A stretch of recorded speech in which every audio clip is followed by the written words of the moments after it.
Thanks for stopping by Shaping Your World with Sha. I'm Sha, and on this channel, I talk about lifestyle related topics. And today's topic is date night fragrances. So I'm going to be counting down my top 10 favorite fragrances for date night. I'm going to be going from 10, counting down to my number one. And all of these fragrances made my list because I find them to be either sexy or sensual. Some of them are a little bit both. Most of them I have full sizes of, but some of them I only have samples of, and I'll tell you why when we get to those fragrances. So starting off at number 10 is a fragrance that's no stranger to my channel, and that's Juliet Has a Guns, Not a Perfume. This fragrance is known as a warm and spicy. It's also a layerable scent, and it's layerable because it only has one note, and that one note is Cetilox. And Cetilox is used in a lot of different fragrances, so that makes this a really good fragrance that not only stands very well on its own, but it goes well with other fragrances. It mixes well. It's really good to use as a base layer and then spray something else on top of it. And again, coming in at number 10 is Juliet Has a Gun, Not a Perfume. Moving right along to number 9 is a fragrance that I only have a sample of, and I just recently ordered this sample, this discovery set, this Clean Reserves discovery set. But I want to talk specifically about the Cell Santal fragrance.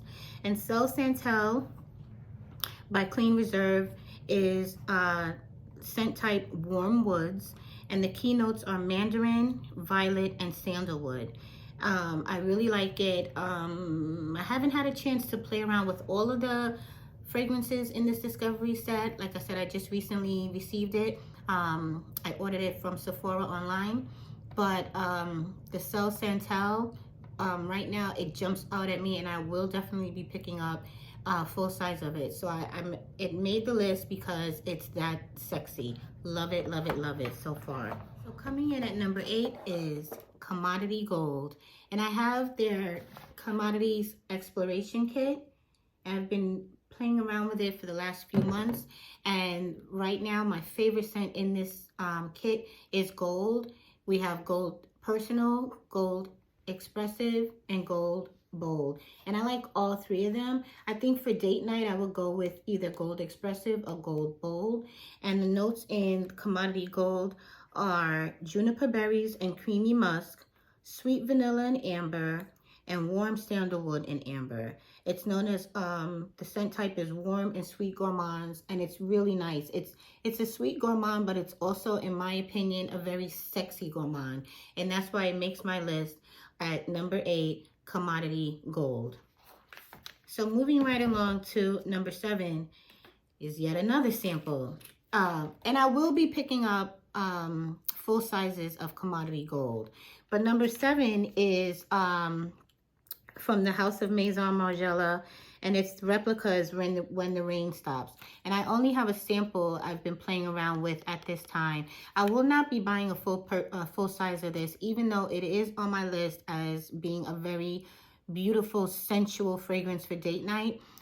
For me personally, I find that the replica fragrances, they really interfere with my allergies. They give me like a little cough, and for that reason, I can't personally wear them. But I did get this sample in one of my Sephora orders, and I did test it out on my skin just to make sure. You know, I've had experiences with replica fragrances in the past, and I know that they really mess with my allergies. But I did test this out even as a new fragrance to see if it would bother me, and it did. However, I highly recommend it if it doesn't bother you, and if you are someone that likes a scent that sits close to the skin. This replica, When the Rain Stops, it's very, very beautiful. It's nice and sensual. It's very seductive, and it pulls you in, and it just it makes you want to smell it more and more. So I do recommend replicas When the Rain Stops at number 7. So coming in at number 6 is YSL's Black Opium. And as you can see, I've put a pretty good dent in my bottle. Black Opium is known as a warm and sweet gourmand. It's also known as warm and spicy. The keynotes are black coffee, white flowers, and vanilla. This is a very, very, very sexy fragrance.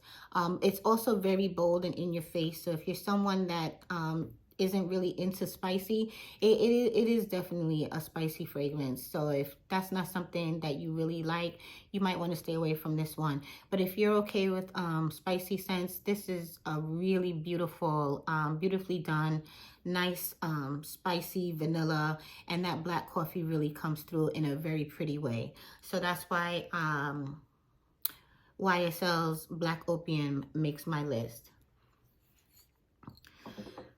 Excuse me. Coming in at number 5, we have another YSL fragrance, and this is Mon Paris. Oh, this Black Opium is the original. There are a number of flankers that have come out since, but this is the original Black Opium. And this also is the original Mon Paris. There are also a number of flankers to the Mon Paris family, but this is the original. This is known as a fruity floral. The keynotes are red berries, datura flower, white musk, and patchouli. And this is a really nice example of patchouli done well. I talked about that in my last video, how sometimes patchoulis are not necessarily done that well, but YSL's Mon Paris is an excellent example of when patchouli goes right. It's a beautiful, beautiful fragrance. If you like musk, if you like berries, don't let the red berry note fool you. It's not. It doesn't have a girly. There's no girliness to it. It's a very grown and sexy type of fragrance. Again, the berries are done in a very mature and grown and sexy way, and so this is a beautiful fragrance, and that's why it makes my list at number 5.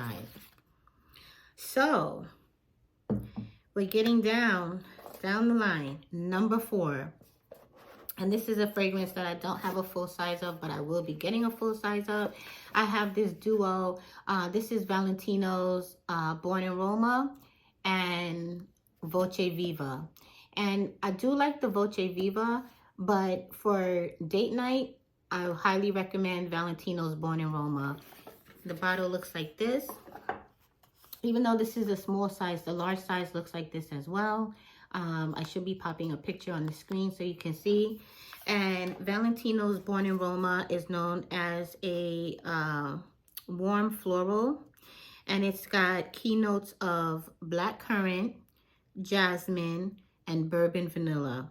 It's both sexy and sensual. That bourbon vanilla, it's so beautiful.